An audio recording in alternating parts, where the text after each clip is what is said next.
ભાઈઓ, હવામાન માહિતી વાવતરા યુટ્યુબ ચેનલ પર આપનું સ્વાગત છે. આજે 15 તારીખ છે અને જે આપણે એક થોડી વરસાદ વિશેની વાત કરી લઈએ. તો જે મેં અગાઉ આગાહી આપી હતી કે 18 પછી આપણા વિસ્તારમાં થોડો વાતાવરણમાં પલટો આવશે અને વરસાદ થવાની સંભાવના છે. અત્યારના તમામ વેધર મોડલો અને આગાહીકારોનું એવું માનવું છે કે હવે ગુજરાતમાં વરસાદ થવાની શક્યતા બિલકુલ ઓછી છે. એટલે કોઈ મોડલો અત્યારે વરસાદ બતાવતા નથી. એટલે બધા આગાહીકારો એના આધારે મને લાગે એવું કહે છે કે લગભગ ગુજરાતમાં વરસાદ નહીં થાય. કોઈ બી મોટા પરેશભાઈ આગાહી કરી છે આજે પણ કે વરસાદ થવાની બિલકુલ શક્યતા ઓછી છે ગુજરાતમાં, અને આપણા વિસ્તારમાં પણ શક્યતા ઓછી છે.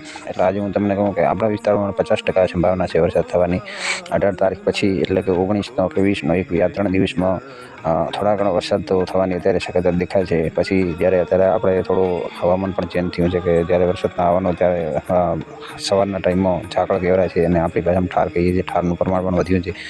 અને બીજું કે જે અત્યારે ખેડૂત ભાઈઓને ખાસ હું વિનંતી કરું છું કે આપના પાકને જો પિયતની જરૂર હોય તો અત્યારથી તમે વરસાદની રાહ જોઈને ના બેસતા, કારણ કે વરસાદ થાય અને ન પણ થાય. એટલે હું 50% સંભાવના કહું છું કે વરસાદ થવાની શક્યતા છે. 100% એમ નથી કે વરસાદ થશે એટલે તમે પિયત ના આપો તો આપનો પાક પણ મુરઝાઈ શકે છે.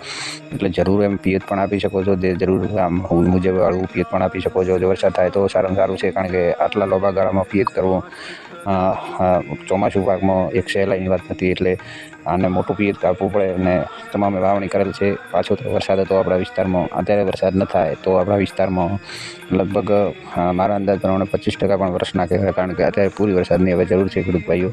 એટલે જો આપને પિયતની સગવડ હોય તો આપ પિયત કરી શકો છો અને વરસાદની રાહ જોઈને બેસી ના રહેવાય, કારણ કે આ મહિનો સપ્ટેમ્બરનો એન્ડમાં એવો કહેવાય છે કે 15 તારીખ પછી લગભગ વરસાદ થવાની શક્યતા ઓછી હોય છે. પણ આ વર્ષે એવું લાગે છે કે આ વરસાદ એક રાઉન્ડ આવશે પછી વરસાદની બિલકુલ શક્યતા ઓછી છે. પછી કુદરત કરે તો એ અલગ વાત છે.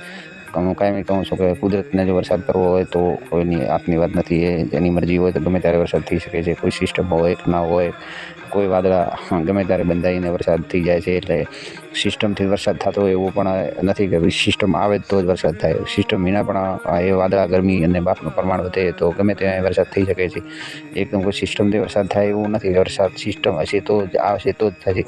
લોકલ એક્ટિવિટીથી પણ વરસાદ થઈ શકે છે. એટલે આપણે થોડું ગરમીનું પ્રમાણ વધવાનું છે 18 તારીખ પછી, તો એના લીધે બાફનું અને પ્રમાણ વધશે અને એટલે ભેજ વધશે, અને ભેજ હવામાં વધારે હોય તો ગમે ત્યાં વરસાદ વાદળા બંધાય અને વરસાદ થઈ શકે છે. ત્યારે એવી શક્યતા છે જે આ સિસ્ટમ છે ત્યારે ઝારખંડ ને બિહારના અને ઓરિસ્સાના ભાગો ઉપર છે, અને ધીરે ધીરે પશ્ચિમ દિશામાં અને દક્ષિણ બાજુ આ સિસ્ટમમાં આવી રહી છે. અને બધા મોડલોનું તારણ છે અને જે સ્કાયમેટનું પણ એવું અનુમાન છે કે આ સિસ્ટમ મધ્યપ્રદેશથી આવી અને વિખરાઈ જશે અને એનો જે ભેજ છે કે જે કોઈ પણ પવનો છે એ સમાપ્ત થઈ જશે. એટલે એ આગળ નહીં વધે એનો કહેવાનો મતલબ છે. એનું કારણ છે કે ઉપરના લેવલના 5.1 કિલોમીટર ઉપર એક એવી હવા ચાલતી હોય છે જે સિસ્ટમને આગળ વધવા દેતી નથી, જેને એન્ટી સાયક્લોન કહેવાય છે.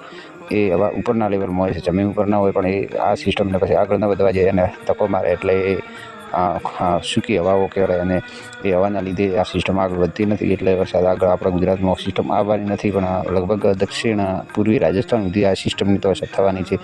એટલે ખેડૂત ભાઈઓ, છેલ્લે હું કહેવું છું કે જરૂર આપણને થોડા ઘણો વરસાદનો લાભ તો મળશે, પણ ફરીથી કહું છું કે પિયતની જરૂર હોય તો પાકને તમે પિયત આપજો. વરસાદની રાહ જોઈને બેઠા ન રહેવાય, અને જો સગવડ હોય તો પિયત આપવાની આપણી બધાની ફરજ છે. પાક મુરઝાતો હોય તો અને વરસાદના ભરોસે બેસી ન રહેવાય. પણ શક્યતા છે ખેડૂત ભાઈઓ 50% તો હું અત્યારથી કહું છું કે સંભાવના છે કે વરસાદ થશે. ખંડવૃષ્ટિ થાય કે પછી સાર્વત્રિક વરસાદ થાય, આ સિસ્ટમમાં જો અત્યારે દેખાય છે મેપમાં, એ લગભગ જોધપુર સુધી આવે છે અને એ ડિફ્યુઝ થઈ જાય છે. એટલે કે ત્યાં સમાપ્ત થઈ જાય છે અને આગળ વધતી નથી. એટલે ખેડૂત ભાઈઓ ફરી એકવાર કહું છું કે 18 તારીખ પછી જો વાતાવરણ પલટો આવે તો વરસાદ થવાની સંભાવના છે. અને એના પછી આગળનો હવામાનનો કોઈ ફેરફાર થશે તો આપણે જરૂર વિગત આપીશું. બસ એ જ. જય હિન્દ, જય જવાન, જય કિસાન.